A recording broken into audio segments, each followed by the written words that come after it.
Morning friends, welcome to my channel Anokhi Mohabbat. और आप देख रहे हैं डेस्टिनी। लास्ट पार्ट में हमने देखा था कि जो सैम रहती है वो अपने फादर इन लॉ को हॉस्पिटल में लेके आती है। डॉक्टर उसका ट्रीटमेंट करने के लिए तैयार नहीं रहता है क्योंकि वो बार बार चिल्ला रहे रहते हैं कि एफआईआर दर्ज करो, ये प्रोसीजर है। पर तभी उसको अपने फ्रेंड की याद आती है। वो यामिनी को बुलाती है, यामिनी आती है क्योंकि वो जर्नलिस्ट रहती है। वो थोड़ा सा अपने डॉक्टर को धमकाती है, जिसकी वजह से डॉक्टर ट्रीटमेंट तो स्टार्ट कर देता है। ब्लड की कमी होती है तो सैमी अपना ब्लड देती है, जिसकी वजह से उसके पापा कई हद तक बेटर फील करने लगते हैं। अभी तक उनको होश नहीं आया रहता है। डॉक्टर कहता है 24 घंटे का टाइम है, फिर उसके बाद पता चलेगा। और इसके बारे में वो बता भी देती है जैस को, और जैस इशिका को बता देती है। नेहा को इस बारे में कुछ पता नहीं रहता है। नेहा को सिर्फ इतना बोला जाता है कि पापा की लोकेशन का पता चल गया है, मैं जाकर आती हूँ। और ये बोलकर नेहा से इशिका चली जाती है। अब उसके आगे जैसे ही जो इशिका रहती है वो जैस को पिकअप करती है और जैस उसके पीछे बैठती है और वो जा रही रहती है। तो वो कहती है कि यार, मैं दी को तो सिर्फ इतना बोल कर आ गई हूँ कि पापा का तो पता चल चुका है, पर मैं उनको लेकर तो नहीं आई हूँ, और दीदी को आज नहीं तो कल बताना ही पड़ेगा ना। तो वो कहती कि हाँ, बताना तो पड़ेगा, मैंने नहीं बोला कि मत बताओ, बट पहले जाके सिचुएशन तो देखें। हम थोड़ा सिचुएशन देख के उनको कॉल करेंगे। अभी मुझे भी नहीं पता क्या है, क्योंकि जो सैम है वो ज़्यादा बात नहीं कर रही है। वो कह रही है मैं बाद में बात करती हूँ, तुझे लोकेशन दे दिए, तू आ जा। तो वो कहती है पापा को ज़्यादा लग रही तो नहीं है। तो जैस कहती है यार, जहाँ तक मुझे थोड़ा सिचुएशन देख के लग रहा था, सैम बहुत कूल और हैप्पी माइंडेड पर्सन है। वो सारी सिचुएशन को बहुत आसानी से और बहुत मस्ती वे में टैकल कर लेती है। इस बार वो थोड़ी सी सीरियस लग रही थी। So I think maybe there is a serious matter, that's why मैंने कहा कि आंटी और नेहा को अभी इन्वॉल्व मत करो। हम चलते हैं, पहले देखते हैं, सिचुएशन को जानेंगे, फिर उसके बाद कुछ बोल सकते हैं ना। अभी मेरे ख्याल से कुछ बोलना मीनिंगलेस है। तो इशिका कहती है कि हाँ, ये भी बात सही है, अभी जब तक हमें ही खुद नहीं पता है तो हम किसी और को क्या बताएं। तो कहती है हाँ, अच्छा सिटी हॉस्पिटल, अच्छा लोकेशन आपने सेंड करी थी मुझे, गूगल मैप पे चालू करो ना, क्योंकि इस एरिया में तो मैं कभी गई भी नहीं हूँ। और मैं बहुत शॉक्ड हूँ कि पापा इस एरिया में क्यों गए थे। हाँ, वो ठीक है, चलो मैं गूगल मैप ऑन करती हूँ। तो ये लोग गूगल मैप ऑन करते हैं, क्योंकि उस लोकेशन के बारे में इशिका को कुछ भी आइडिया नहीं रहता है, और वो कभी उस लोकेशन पे गई नहीं रहती है। तो वो लोकेशन इन लोग अपने गूगल मैप के थ्रू, डायरेक्शन के थ्रू, इधर उधर लोगों से पूछ कर करीब 15-20 मिनट के बाद पहुँचते हैं। जैसे ही वो बाहर पहुँचते हैं वो गेट पे, तो वो हॉस्पिटल बहुत हाईली प्रोफाइल्ड वाला हॉस्पिटल रहता है। तो उसके अंदर जैसे ही ये लोग जाते हैं, तो ये लोग देख के बहुत हैरान हो जाते हैं, क्योंकि पुलिस, जर्नलिस्ट सब खड़े हुए रहते हैं। तो और उस बीच में जो सैम है वो कहीं एक छोटी सी जगह पे बैठी हुई रहती है और घिरी हुई रहती है सब लोगों से। तो जब इशिका वापस आती है, जब इशिका देखती है तो वो जैस का हिलाते हुए बोलती है कि सैम देखो वहाँ बैठी हुई है। तो सैम की तरफ देखती है जैस, और जैस इशिका का हाथ पकड़ के सबको side side please, excuse me करते हुए अंदर जाती है। जाते हुए देखती है तो जो सैम रहती है वो थोड़ी बहुत ज़्यादा टेंस हो चुकी रहती है। तभी जैस जैसी आती है, वो फटाक से जैस के गले लगती है सैम, और बोलती है कि यार बहुत मतलब पंगा हो गया है। तो वो बोलती है कि पंगा क्या हुआ, अंकल तो ठीक है। इशिका एकदम से बहुत ज़्यादा डर जाती है और डर के सैम को पूछती पापा ठीक तो है ना, प्लीज़ पापा को कुछ तो नहीं हुआ ना, प्लीज़ बताओ सैम, पापा ठीक तो है ना। तभी वो बोलती है पापा ठीक है, बट अभी अंडर द ऑब्जर्वेशन है, क्योंकि उनके सर पे लगी है और थोड़ा सा यू नो ब्लीडिंग भी हुई है। तो ब्लड तो मैंने दे दिया है अपना, क्योंकि उनका भी ए पॉजिटिव और मेरा भी ब्लड ग्रुप ए पॉजिटिव है। तो मैंने दे दिया है, बट हालांकि अभी सिचुएशन थोड़ा सा क्रिटिकल है, डॉक्टर्स हैं। तो तो वो एकदम से डॉक्टर वहाँ से जा रही रहती है। जो इशिका होती है वो डॉक्टर से पूछती है कि वो पेशेंट की क्या हालत है, वो ठीक है कि नहीं। तो डॉक्टर बोलते हैं कि देखिए वो अंडर ऑब्जर्वेशन है, आप 24 घंटे थोड़ा वेट करिए। 24 घंटे तक हम कुछ भी नहीं कह सकते, 24 घंटे में अंदर चीज़ें पता चल जाएगी। और वैसे तो काफ़ी ज़्यादा हद तक मुझे ऐसा लगता है वो रिकवर हो जाएंगे, बट जब तक उनको होश नहीं आएगा तो कुछ नहीं कह सकते। सर के कुछ ऐसे पॉइंट पे जहाँ पे लगी है जो थोड़ा नाजुक एरिया रहता है हमारे, और उनको लाने में थोड़ी सी देरी हो गई है, जिसकी वजह से उनका ब्लड बहुत ज़्यादा जा चुका है। हमने उनका ब्लड लॉस जो इतना हुआ था उसको कवर अप करने के लिए ब्लड तो कर दिया है, पर body needs a time to recover, हमारे कहने से नहीं चलता है। और ऐसे कह के जो डॉक्टर है वो चली जाती है। तभी वो डॉक्टर जा रही रहती है तो एकदम से सैम के पास आती है, बोलती है अभी तो तुम्हारे फादर का ट्रीटमेंट भी चल रहा है, अब तो सब कुछ हो गया है, अभी कम से कम जर्नलिस्ट और ये पुलिस को भेजो तो। यार ये हाईली प्रोफाइल्ड है, यहाँ का ओनर बहुत दिमाग ख़राब कर देगा मुझे। आपको नहीं पता है ये हॉस्पिटल किसका है? ये हॉस्पिटल विजय माल्या का है। I you know that the Vijay Mallya who is that most industrialist person है वो, उनका हॉस्पिटल है। अभी उनका हॉस्पिटल है यार, कुछ भी होगा ना बहुत प्रॉब्लम हो जाएगी। तभी जो सैम बोलते कि हाँ ठीक है मैं भेजती हूँ सबको, ओके। तो जो इशिका रहती है जब ये बोलती है कि उनके फादर का ट्रीटमेंट चल रहा है, तो वो एकदम से जैस के पास जाती है और बोलती है कि सैम ने ये कहा है क्या फादर का ट्रीटमेंट है? तो जैस बोलती है कि हाँ उसने यही बोला होगा कि उसके फादर का ट्रीटमेंट चल रहा है, क्यों क्या कुछ प्रॉब्लम हो गई? तो कहती नहीं फादर का तो हमारे मतलब मेरे फादर है ना। तो वो कहती है फिर वो कहती बेबी वो अब हमारे भी तो फादर है ना, ऐसे कैसे आप कह सकते हो? इशिका को वो बोलती है, जैस बोलती है कि अभी वो नेहा से प्यार करती है तो उसकी फैमिली भी तो उसकी हुई ना, और वो वाइफ मांगती है तो वाइफ के पेरेंट्स भी तो उसके ही पेरेंट्स हुए ना। तो इशिका कहती है हाँ वो बात तो है, बट यार ऐसे टाइम पे कोई किसी की हेल्प नहीं करता है। तो कहती है कि हाँ कोई किसी की हेल्प नहीं करता है। जैस कहती है पर जो फैमिली होती है वो तो हेल्प करती है ना, और सैम फैमिली मांगती है, कोई सिर्फ गर्लफ्रेंड या प्रॉब्लम नहीं है। गर्लफ्रेंड की भी फैमिली के लिए हम उतने ही डेलिकेटेड रहते हैं। रिलेशनशिप मजाक नहीं होता है, और रिलेशनशिप एक और दो इंसान के बीच का नहीं होता है। उनकी फैमिली से जुड़ना, उनकी फैमिली का ध्यान रखना, इट्स अ फैमिली ओरिएंटेड चीज़ होती है। सैम भले मस्तीखोर है पर वो फैमिली ओरिएंटेड भी है। वो आपको भी अपनी फैमिली मानती है तो वो ध्यान पूरा रखेगी, और जितना उससे बनता है वो सब करेगी। फिर उतनी देर में जैसे इन लोगों के बीच में बात चल रही रहती है तभी फ़ोन बजता है। जैसे ही फ़ोन बजता है तो इशिका फ़ोन उठा के बोलती है दीदी का फ़ोन है, वो पूछे कि अब मैं क्या जवाब दूँ। तो जैस बोलते कि उनको सच बताओ क्योंकि अब छुपाकर कोई मतलब नहीं है। दूसरी तरफ जो सैम रहती है वो अपनी फ्रेंड यामिनी के पास जाके बोलती है यार थैंक यू सो मच यार मेरी हेल्प करने के लिए। तो यामिनी बोलती है अबे ये क्या बोले जा रही है यार तू, मतलब हद नहीं हो गई तुम्हारी? तो कहती है क्यों? बोलती है कौन थैंक्स बोलता है फ्रेंडशिप में, कॉलेज टाइम पे जब मैं मुसीबत में थी सब लोगों ने मेरा जब साथ छोड़ा था सिर्फ तू थी जिसने मेरे लिए खड़ी हुई थी। दोस्ती तुझसे करना सीखी है यार, तू ऑल टाइम हमारे लिए रहती है। कॉलेज में जब सब लोगों ने मेरा साथ छोड़ दिया था, मेरी लड़ाई हो गई थी कि सबको डर लग रहा था, तब तूने मेरे को बचाया था हर एक चीज़ से, तूने मुझे साथ नहीं छोड़ा था। मेरी आईडी हैक्ड हो गई थी, मुझ पे सब लोग एलिगेशंस लगाए जा रहे थे, तब सिर्फ तू थी जिसने स्टैंड लिया था।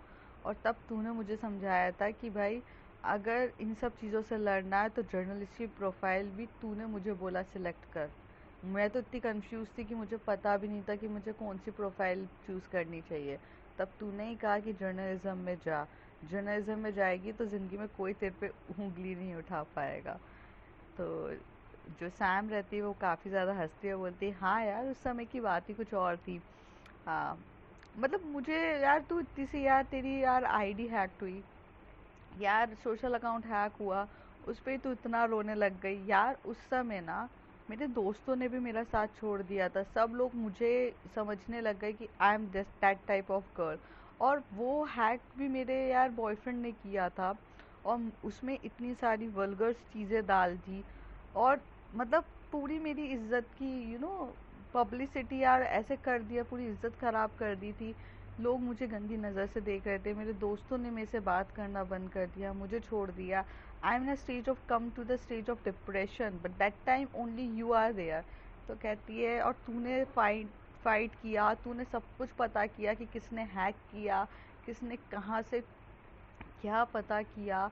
तूने मेरी पूरी खोई हुई इज्जत पूरे कॉलेज में सबके सामने वापस लेकर आई, और उस समय तूने मुझे अकेला नहीं छोड़ा कि कौन क्या है, जब मेरी फैमिली वाले भी डर चुके थे कि यार ये सब हो रहा है, और मुझे थ्रेटन्स के मैसेजेस आने लग गए, मुझे थ्रेटन किया जा रहा था कि बहुत कुछ हो रहा था मेरी लाइफ में।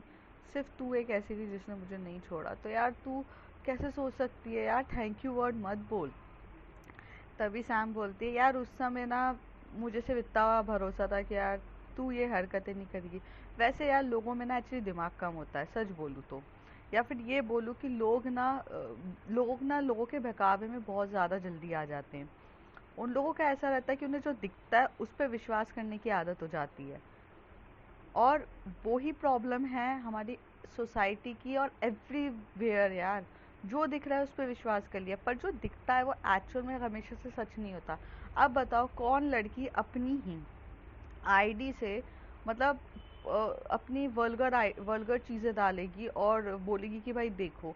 ये लोगों को समझ में ही नहीं आता। जाहिर सी बात है उसकी आईडी हैक हुई होगी, या उसकी आईडी में किसी ने कुछ ना कुछ किया होगा, या कुछ हुआ होगा तभी तो वो हुई है। कौन लड़की अपनी आईडी पे रात के 12 बजे ये सारी हरकतें करती है। पर यार उस समय किसी ने समझने की कोशिश नहीं करती। हाँ, ये बात मैं उस दिन समझ गई थी कि यार कोई किसी को कुछ नहीं समझता है। बाद में मुझे ये चीज़ समझ में आई कि अगर तू इस फील्ड में घुसेगी, अगर तू जर्नलिस्ट की फील्ड में घुसेगी तो काफ़ी ज़्यादा बेटर और स्कोप होगा, क्योंकि फिर तुझ पे कभी कोई उंगली नहीं उठा पाएगा, क्योंकि जो दिखता है वही बिकता है। वो वाला किस्सा हो रहा था। तो जो यामिनी रहती है और सैम होते हैं, ये अपने कॉलेज के दिनों को याद करके एक दूसरे के साथ काफ़ी ज़्यादा अच्छे से बात कर रहे रहते हैं। सैम बहुत सपोर्टिव थी, कॉलेज के टाइम से भी थी और अभी भी वो सपोर्टिव है। और वो उसको बोलती है कि आपने मुझे बहुत हेल्प करी है। तभी थोड़ी देर के बाद यामिनी बोलती है कि यार अच्छा ठीक, सुन, तेरे पास मेरा नंबर है, एक जस्ट कॉल और मुझे बता देना, यहाँ पे कुछ भी सिचुएशन हो मैं आ जाऊँगी, चाहे रात के कितने भी बजे हो, मुझे जस्ट एक कॉल कर देना, और ये मत सोचना कि रात हो गई है तो कॉल ना करें। तो वो बोलती है, मैं ऐसी फॉर्मेलिटीज़ नहीं निभाती हूँ, फ्रेंड्स बोला है तो रात के 2:30-3 बजे भी अगर उठाना पड़े तो उठाऊँगी, तू जानती है मेरा नेचर। तो यामिनी बोलती कि हाँ यार मैं बहुत अच्छे से जानती हूँ, and I am always there for you. तो कहती है हाँ सुन, अभी यार मतलब डॉक्टर ने ट्रीटमेंट कर दिया है, तो वो फालतू का यार ज़्यादा लोग यहाँ खड़े होंगे तो वो नाटक कर रही है, बोल रही है कि विजय माल्या करके पता नहीं कौन इंडस्ट्रियलिस्ट है उसका। तो कहती है हाँ यार वो बहुत बड़ा इंडस्ट्रियलिस्ट है, और वो थोड़ा सा ना पॉलिटिक्स और इन सब में बहुत घुसा हुआ रहता है। तो उसको अपनी रेपुटेशन का बहुत ज़्यादा ख्याल है, अगर बाई चांस कुछ ऐसा वैसा हो गया ना तो इशू हो जाएगा। तो कहती है कि हाँ यार अब अभी क्या करना है। तो कहती है कुछ नहीं यार, वो तेरी डॉक्टर भी सही कह रही है, फालतू का इशू हो जाएगा, तो मैं चलती हूँ अपनी टीम को लेकर। कहती है कि हाँ अपनी टीम को ले चल, और हाँ यार सुनना, मैं तेरा न्यूज़ चैनल पे तेरी वो रिपोर्टिंग भी देखती हूँ। तो कहती है हाँ मुझे पता है, चल अब मैं निकलती हूँ, कुछ भी हो just give me a one call. तो यामिनी बोलती है, यामिनी जैसी बोलती है सैम को, सैम बोलती है ऑफ कोर्स। फिर यहाँ से यामिनी अपनी पूरी टीम के साथ निकल जाती है, क्योंकि हॉस्पिटल में फालतू का नाटक नहीं करना रहता है। दूसरी तरफ जो पुलिस वाला रहता है वो भी अपने जो कांस्टेबल्स लगाए हुए रहते हैं, तो कांस्टेबल्स भी वहाँ पर खड़े हुए रहते हैं। तो वो उनको बोलती है कि आप लोग यहाँ पर क्यों है। तो कहती है कि हिट एंड रन केस पे हमेशा से यहाँ पर हमें रहना रहता है, क्योंकि जैसे इनको होश आएगा हमें तुरंत स्टेटमेंट लेना पड़ेगा, तो हम लोग नहीं जा सकते हैं। तो वहाँ पर भी दो ही कांस्टेबल्स रहते हैं, वो चुपचाप वहीं पर बैठे हुए रहते हैं, क्योंकि हिट एंड रन केसेस है। और दूसरी बात, ये बहुत हाई प्रोफाइल हॉस्पिटल रहता है, तो हॉस्पिटल के वहाँ पर कुछ ना हो, तो इसलिए वो लोग पहले से ही सतर्क रहते हैं। दूसरी तरफ जब जो नेहा का फ़ोन आया रहता है, तो जब इशिका फ़ोन उठाती है तो इशिका थोड़ा सा रोने जैसी सिचुएशन में आ जाती है, और उससे कंट्रोल नहीं होता है और वो रोने लगती है। तभी जो नेहा है वहाँ से वो थोड़ा सा डर जाती है, और डरते हुए कहती है, इशिका तुम रो क्यों रही हो, क्यों, पापा ठीक तो है ना, पापा ठीक तो है ना यार, क्या हुआ इशिका, तुम क्यों रो रही हो, इश मुझे बताओ तो क्या हुआ है। इशिका तुम कुछ बोलोगी नहीं तो मुझे कैसे पता चलेगा, नेहा बोलती रहती है। तो इशिका बहुत एकदम से वनरेबल सिचुएशन में आ जाती है और उससे चीज़ें हैंडल नहीं हो पाती है, तो वो रोने लगती है। तो रोते रोते वो जैस के एकदम से गले लग जाती है और बहुत रो रही है। तो फ़ोन गिरने ही वाला रहता है, तो जैस एकदम पिकअप करती है फ़ोन और बोलती है कि नेहा एवरीथिंग इज़ ओके। तो वो कहती है अगर एवरीथिंग इज़ ओके तो मेरी बहन रो क्यों रही है, उसको क्या हुआ है, there is something is happened. और तुम दोनों तो पापा के पास गए थे, तो फिर इशिका क्यों रोने लग गई है यार। और सैम कहाँ है यार, सबके सब मुझे क्यों नहीं बता रहे हो, क्यों मुझे इतना परेशान कर रहे हो यार, तुम लोग कैसे हो, मुझे कुछ तो बताओ क्या चल रहा है। तभी जो जैस बोलती है कि सुनो पहले तो काम डाउन हो, तुम क्यों इतना पैनिक हो रही हो। तो कहती मैं पैनिक नहीं हूँ क्या, मेरे पापा मिसिंग है, मुझे पता नहीं है मेरे पापा कहाँ है, तुम दोनों पापा को पता करने गए थे, ऊपर से इशिका रोए जा रही है, और मेरी गर्लफ्रेंड, मेरी वाइफ, मेरी सैम कहाँ है मुझे खुद नहीं पता है, मुझे उसकी सबसे ज़्यादा ज़रूरत है और वो भी मेरा फ़ोन पिकअप नहीं कर रही है। The suddenly everything is so so change, तभी तो मुझे गुस्सा आएगा, मुझे पैनिक, और मेरा सब चीज़ तो होगी ना। आई डोंट नो जैस तुम्हें तुम्हारे दिमाग में क्या चल रहा है, बट मुझे मेरी वाइफ चाहिए। और मुझे पहले ये बताओ कि इशिका क्यों रो रही है, मुझे कुछ हैंडल नहीं हो रहा है सिचुएशन। तभी जो इशिका रहती है वो एकदम से मतलब बहुत थोड़ा सा वो मतलब एकदम लो फील हो जाती है और एकदम से वो बेहोश होने लगती है। तभी जो जैस है वो बोलती है Ishika are you okay, are you okay. तभी वहाँ से नेहा चला जाती है, क्या हुआ है इशिका को, जैस मुझे बताओ। तभी वो जैस बोलती है Sam Sam please, Sam Ishika is not feeling well. तभी जो सैम रहती है कांस्टेबल से बात कर रही रहती है, तो वो भागते हुए आती है, वो बोलती है अरे इशिका को क्या हो गया। तो वो बोलती है अच्छा ठीक है ठीक है। तो वो कहती है कि पहले पहले मैं इशिका को संभालती हूँ, पहले तुम नेहा को संभालो, ये फ़ोन पे बहुत ज़्यादा चिल्ला रही है। और वो फ़ोन दे देती है सैम को। तो सैम बोलती है कि हाँ बेबी बोलो क्या हुआ है। तो वो बोलते हैं कि एक तो बताओ तुम हो कहाँ पर और तुम तीनों एक साथ हो, पापा कहाँ है। तो कहती है बेबी काम डाउन, सुनो पापा ना यहीं पर हैं, उनका एक्सीडेंट हो गया था, मैं उनको हॉस्पिटल लेकर आई थी, उनका ट्रीटमेंट चल रहा है, एक्चुअली ट्रीटमेंट हो चुका है, अभी वो अंडर द ऑब्जर्वेशन है, तो तुम टेंशन मत लो। आंटी को प्लीज़ मत बताना, फालतू का टेंशन हो जाएगा, उनकी तबीयत अभी ठीक नहीं है, आंटी को टेंशन मत दो, सिचुएशन हम हैंडल कर रहे हैं, आप भी पैनिक मत हो, आंटी के साथ रहो। इशिका को मैं देखती हूँ। तो कहती इशिका को क्या हुआ है। तो कहती है उसका एक्चुअली क्या है, बीपी थोड़ा लो हो चुका है, उसको जैस लेकर गई है बीपी चेक कराने, और थोड़ा सा जूस वूस पिलाएगी, वो ठीक हो जाएगी। तो कहती है कि हाँ वो ठीक है, पर बेबी एक्सीडेंट कैसे हुआ, क्या हुआ, मेरे पापा ठीक तो हैं। तो कहती है कि हाँ पापा ठीक हैं, काफ़ी ज़्यादा बेटर हैं, उनको सर में थोड़ी सी चोट लगी है, स्टिचेस आए हैं, वो हॉस्पिटल में है, वो जल्दी से उनका ट्रीटमेंट होगा, वो हो जाएंगे ठीक। पर आप पैनिक होना थोड़ा कम करिए, और अभी सिर्फ आपसे एक ही रिक्वेस्ट है, आप आंटी को संभालिए प्लीज़ किसी भी हालत में, क्योंकि अभी अगर आंटी को इस बारे में बताएंगे तो जैसे आप एकदम से पैनिक हुई हो बिना सोचे समझे, वैसी उनकी तबीयत ख़राब ना हो जाए, थोड़ा सा इंतज़ार करो, उनसे बोलो वो ठीक है वगैरह, और आप बोलो कि पता करे जा रहे हैं, सब कुछ चल रहा है, पर अभी उनको कुछ मत बताओ, और आप अभी यहाँ नहीं आएंगी। तो कहती है कि आपको कैसे पता कि मैं यहाँ आने वाली हूँ। तो कहती बेबी मैं आपको जानती हूँ, और आप उनको वाइफ बोलती, मुझे पता है अभी ऐसी सिचुएशन में आप सबसे पहले भाग कर आओगे, आप मत आओ, हम 3 लोग हैं यहाँ पर, आंटी के पास कोई भी नहीं है, आप वहीं रुकिए ना, आप अभी आप बिल्कुल ना आइए प्लीज़, आप मेरी बात समझिए। ऐसे कह के जो सैम होती है काफ़ी ज़्यादा, तो सैम बोलती है कि बेबी फ़ोन मत काटना, मुझे बस चाहिए। तो कहती है मैं फ़ोन नहीं काटूंगी आपका, लेकिन राइट नाउ आपको मेरी ज़रूरत नहीं है, राइट नाउ आपको आंटी के पास बैठ के थोड़ा वक्त बिताना चाहिए, मम्मा की भी हालत ख़राब है ना। आप जैसे मैं आपसे थोड़ा दूर हुई, आप एकदम पैनिक हो गए कि इतनी देर हो गई है, मैंने फ़ोन नहीं उठाया, मैंने कुछ नहीं किया, लेकिन आप ये सोचो कि आंटी की क्या हालत हुई होगी, हो रही होगी जब अंकल नहीं है, तो आंटी की भी कैसी सिचुएशन हो रही होगी, क्योंकि वो कब से ज़्यादा वेट कर रही है अंकल का, उन्हें इतने ज़्यादा कॉल कर रही हैं पर नहीं है। अंकल का फ़ोन मेरे पास है, वो थोड़ा सा टूट गया है एक्सीडेंट की वजह से, तो उसकी स्क्रीन ख़राब हो गई है, वो कल हम रिपेयर पे दे देंगे, रिपेयर हो जाएगा। तो कहती कि हाँ ठीक है, तो आप समझो ना कि कैसी सिचुएशन है, क्योंकि मैं फ़ोन पिकअप कर लेती, बट वो स्क्रीन में कुछ दिख ही नहीं रहा है। स्क्रीन में कुछ दिख ही नहीं रहा है, पता ही नहीं चल रहा किसका कॉल आ रहा है, क्या है। That's why I am unable to pick up the call. पर वो देखते हैं, पर अभी फ़िलहाल मुझे ऐसा लगता है आप उनके पास रुको, क्योंकि वो अंदर ही अंदर बहुत डर चुकी हैं। आप प्लीज़ उनको हैंडल करो। तो जैसी नेहा जा ही रही रहती, तभी वो शाम को बोलते हैं, मैं मॉम को क्या बताऊं कि क्या हुआ है। तो वो कहती है उनको सिर्फ इतना कहो कि पापा के बारे में पता कर रहे हैं, काफ़ी हद तक पता चल चुका है कि वो कहीं गए हैं। थोड़ा सा रुक जाओ, हम पता कर रहे हैं। और जैस, इशिका, सैम तीनों लगे हुए हैं, पता चल जाएगा मम्मा, आप टेंशन मत लो। ऐसे करके बोलो। फिर अगर पापा को होश आ जाता है तो मैं उनसे थोड़ी देर में बात करा देती हूँ। तो एक बार वो कॉल पे बात कर लेंगे कि हाँ मैं यहाँ मीटिंग में फंसा हुआ हूँ, कुछ भी बोल के एक्सक्यूज़ हम दिलवा देंगे।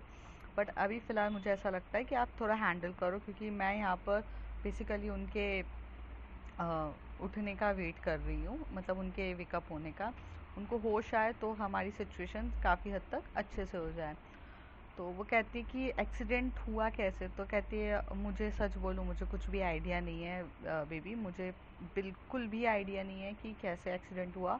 I am just going with a cab, और मैं जस्ट वहाँ पर बहुत भीड़ थी तो मैं उतर के देखा मैंने, तो वहाँ मुझे पता चला कि अंकल का ही एक्सीडेंट हुआ है। एंड मुझे इतना गुस्सा आया क्योंकि people was standing there and clicking a pic, उनको सिर्फ पिक क्लिक करने के अलावा और कुछ दिख ही नहीं रहा था।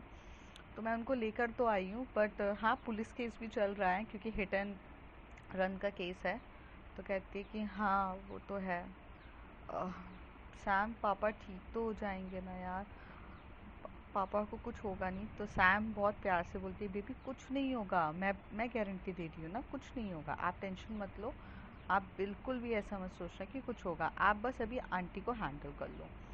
तो जो सैम की बातें बहुत प्यार से समझ कर इशिका, सॉरी नेहा बहुत प्यार से समझती है और अपनी मम्मी के पास जाती है। जैसी वो मॉम के पास जाती है तो मॉम की भी तबीयत थोड़ी ख़राब होने लगती है, क्योंकि उनका बीपी एकदम से लो होने लगता है, वो घबराने लगती है। तो जो मतलब नेहा है वो एकदम से मम्मी को बोलती है मम्मी क्या हुआ, आप गिर क्यों रहे हो, आप ठीक तो हो। तो वो बोलती है कि तुम्हारे पापा कहाँ है, पापा का पता ही नहीं है, पापा कहाँ पर है। तो कहती पापा का पता चल चुका है, पापा ठीक है, वो एक मीटिंग में फंसे हुए हैं, और जिसकी वजह से उनका जो फ़ोन है ना वो टूट गया है, उनका गिर गया था। तो जैस और इशिका और सैम ने सब कुछ पता कर लिया है, वो लोग जा रहे हैं, क्योंकि लास्ट लोकेशन के थ्रू उन्होंने पता कर लिया है, वो उस लोकेशन पे जा रहे हैं। पापा ठीक हैं। तो कहती उनको ये नहीं होता कि वो दूसरे फ़ोन से हमें कॉल कर सकें। तो तो नेहा बोलती है कि मम्मा वो कर देते, बट एक्चुअल में ना उनको नंबर याद नहीं है, और जब नंबर याद नहीं होंगे तो हो सकता है इस वजह से उन्होंने कॉल नहीं किया।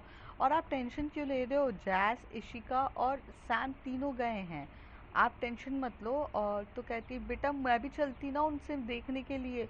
तो कहती मम्मा यार इतनी रात हो गई है, अभी अभी देखो 12 बज रहे हैं, 12-1 बज रहा है, आप कहाँ जाओगे। वो लोग लेकर आएंगे ना, आप क्यों टेंशन ले रहे हो।